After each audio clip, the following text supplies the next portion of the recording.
Hello beautiful people! How are you today? I hope you're doing good. Welcome po dito sa aking channel, Emerald TV. And to this video guys, ay i-share ko lang kung paano ko nagamot yung sarili ko from positive to negative. So, yun nga guys, 10 days po akong nag-positive. And then, kahapon, January 8 ay nag-negative na po ako. And then, praise God. Thank you, Lord. So, ngayon, kailangan ko pa rin mag-final test para ako ay tuluyang makalabas dito sa isolation center.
Kung paano ko gawin ay just keep on watching guys.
May mga orange na ipinamimigay ng mga staff dito sa isolation center, kaya't ito ginagawa kong orange juice.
ako pong na araw-araw po ako na nagtitest at positive po siya.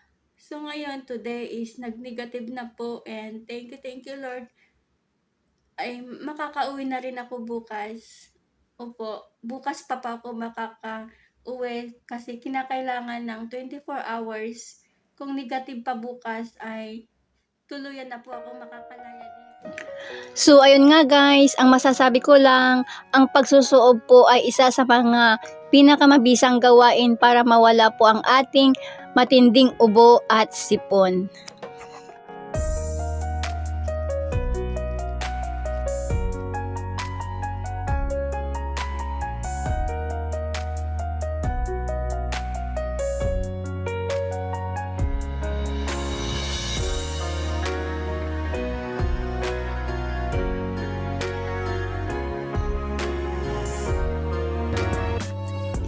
So, ayun nga po guys, good morning. May ngiti po sa ating mukha ngayon. Ngiti ng makakalaya na dito sa Isolation Center. Isang karanasan na naman at pagsubok ang aking nalagpasan bilang isang OFW. At maraming salamat. Makakapagtrabaho na naman ulit ako para sa aking pamilya. Ika nga nila, ang buhay ay wither lang. Huwag lang tayong bibitaw at makalimot sa taas. So dahil dyan ay sasayaw muna tayo guys habang hinihintay ang oras darating ang ating sundo.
So, ayan na po nga guys. Ready na po ang kunyang nalalabas sa Isolation Center.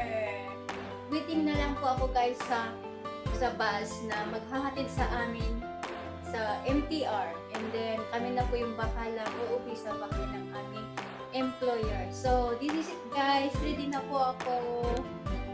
Ayan. Nalinis ko na po yung kwarto para naman hindi mahirapan yung maglinis.